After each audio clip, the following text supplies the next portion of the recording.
Hi viewers, welcome to Amritha's world. ഞാൻ ഇന്ന് പരിചയപ്പെടുത്തുന്നത് ഒരു എണ്ണക്കടിയാണ്. മാംഗ്ലൂർ സ്പെഷ്യൽ ഐറ്റമാണ്. അതിനുവേണ്ടി ഞാനിവിടെ ഒരു പാത്രത്തിൽ ആവശ്യത്തിനുള്ള ഉപ്പ് എടുത്തിട്ടുണ്ട്. അതിലേക്ക് ഒരു 2 സ്പൂണിൻ്റെ അത്ര തൈര് ഒഴിച്ചു കൊടുത്തു. ഇനി ഇതിലേക്ക് ഒരു 150 ഗ്രാം കടലപ്പൊടിയാണ് ഇട്ട് കൊടുത്തത്. ഇനി ഇതിലേക്ക് മൈദയാണ് ചേർത്ത് കൊടുക്കുന്നത്. അതും ഒരു 1/4 kg മൈദ ഞാനിതിലേക്ക് ചേർത്ത് കൊടുക്കുന്നുണ്ട്. ഇനി ഇതിലേക്ക് ഞാൻ ചേർത്ത് കൊടുക്കാൻ പോകുന്നത് ഒരു 2 സ്പൂണ് അരിപ്പൊടിയാണ്. അപ്പോൾ ഏത് അരിപ്പൊടി വേണമെങ്കിലും നിങ്ങൾക്ക് ചേർത്ത് കൊടുക്കാം. ഇനി ഇതൊന്ന് നന്നായിട്ട് മിക്സ് ചെയ്യണം. അപ്പോൾ കൈകൊണ്ട് തന്നെ ഇതുപോലെ മിക്സ് ചെയ്ത് എടുക്കാം. ഇത്ര മാത്രമല്ല, ഇതിലേക്ക് ഇനിയും ചേർക്കാനുണ്ട്. ഇനി ചേർക്കാൻ പോകുന്ന പൊടി എന്ന് പറയുന്നത് സോഡ പൗഡറാണ്. അപ്പോൾ ഞാൻ കുറച്ച് സോഡ പൗഡറും ഇതിലേക്ക് ചേർത്ത് കൊടുക്കുന്നത്. ഇതിന് പ്രത്യേക അളവൊന്നുമില്ല. ഒരു നുള്ള് സോഡ പൊടി ചേർത്ത് കൊടുത്തിട്ട് അപ്പോൾ ഇതെല്ലാം കൈകൊണ്ട് തന്നെയാണ് മിക്സ് ചെയ്യുന്നത്. അപ്പോൾ അതിലേക്ക് വെള്ളം ചേർത്ത് ഇതുപോലെ മിക്സ് ചെയ്ത് എടുക്കണം. അപ്പോൾ ആവശ്യത്തിനനുസരിച്ചിട്ട് കുറച്ച് വെള്ളം ചേർത്തുകൊണ്ട് നമുക്കിത് നന്നായിട്ടൊന്ന് മിക്സ് ചെയ്തെടുക്കാം. നന്നായിട്ട് മിക്സ് ചെയ്ത് എടുത്തതിന് ശേഷം നമുക്കൊരു 2 മണിക്കൂർ വരെ അടച്ച് വെക്കണം.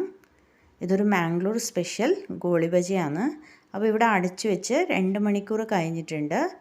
ഇപ്പോൾ നമുക്ക് തുറന്ന് നോക്കാം. ഇനി ഇതിലേക്ക് ചേർക്കേണ്ടത് ഇഞ്ചിയും പച്ചമുളകും കറിവേപ്പിലയും ഇതുപോലെ കുഞ്ഞായിട്ട് അരിഞ്ഞു വെച്ചതാണ്. അപ്പോൾ ഇതൊന്ന് ഇതുപോലെ ഇട്ട് കൊടുത്ത ശേഷം നമുക്കൊന്ന് നന്നായിട്ട് മിക്സ് ചെയ്തെടുക്കണം. പിന്നെ സ്പൂണ് കൊണ്ട് മിക്സ് ചെയ്യുക. അതല്ലെങ്കിൽ സ്വന്തം കൈ കൊണ്ട് തന്നെ മിക്സ് ചെയ്യുന്നതായിരിക്കും നല്ലത്. അപ്പോൾ ഒന്ന് നന്നായിട്ട് ഫുള്ള് മിക്സ് ചെയ്തെടുക്കാം. അപ്പോൾ ഇത് നമ്മൾ ഉണ്ടാക്കുന്നത് കൈ കൊണ്ട് തന്നെയാണ് എടുത്തിട്ട് എണ്ണയിലേക്ക് ഇട്ട് കൊടുക്കുന്നത് ഇതുപോലെ. അപ്പോൾ ചെറിയ പോർഷൻസ് ഇങ്ങനെ കൈ കൊണ്ട് എടുത്തിട്ട് ഓയിലിലേക്ക്, തിളക്കുന്ന ഓയിലിലേക്ക് നമ്മൾ ഇട്ട് കൊടുക്കാം. അപ്പം ഞാനിവിടെ കുറച്ച് എണ്ണ വെച്ചിട്ട് ചെയ്യുന്നുള്ളൂ. അപ്പോൾ വീട്ടിലത്തെ ആവശ്യത്തിന് മാത്രമായതുകൊണ്ട്. അപ്പോൾ കൂടുതൽ ഉണ്ടാക്കുമ്പോൾ കൂടുതൽ ഓയിൽ വെച്ചിട്ട് ഇതുപോലെ നമുക്ക് വലിയ സൈസിലും ഇതുപോലെ എടുത്ത് ഓയിലിലേക്ക് ഇട്ട് കൊടുക്കാം.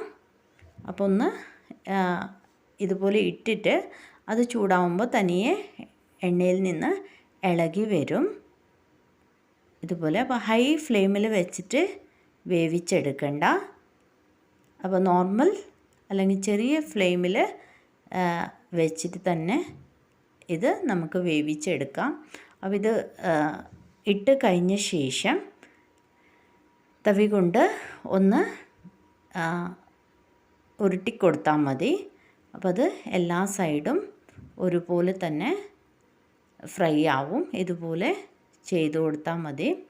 അത് ഉരുണ്ട് വരുന്നത് കൊണ്ട് നമുക്ക് എല്ലാ സൈഡും ഒരേപോലെ കളറായി മാറും. ഇതുപോലെ നമ്മൾ എല്ലാം ഉണ്ടാക്കിയെടുക്കാം. അപ്പോൾ ഇത് നമുക്ക് ചമ്മന്തിൻ്റെ കൂടെ അല്ലെങ്കിൽ സാമ്പാറിൻ്റെ കൂടെയും സോസിൻ്റെ കൂടെയും കഴിക്കാൻ പറ്റുന്ന ഒരു ഐറ്റമാണ്. അതല്ലെങ്കിൽ നമുക്ക് വൈകുന്നേരത്തെ ചായക്ക് വെറുതെ കഴിക്കാനും പറ്റും. അപ്പോൾ വളരെ ടേസ്റ്റിയാണ്. എല്ലാവരും ഒന്ന് ഇത് ട്രൈ ചെയ്ത് നോക്കണം. ആദ്യമായിട്ട് ഈ ചാനൽ കാണുന്നതാണെങ്കിൽ സബ്സ്ക്രൈബ് ചെയ്യണം. അതുപോലെ അതിൻ്റെ അടുത്തുള്ള ബെൽ ബട്ടണ് ക്ലിക്ക് ചെയ്യണം. ഓൾ എന്ന് കൊടുക്കണം. അതുപോലെ എല്ലാവർക്കും ഷെയർ ചെയ്യണം. നിങ്ങൾ ഉണ്ടാക്കിയിട്ട് നിങ്ങളുടെ ഒപ്പീനിയൻ കമൻറ്റ് ബോക്സിൽ അറിയിക്കണം. Thank you for watching.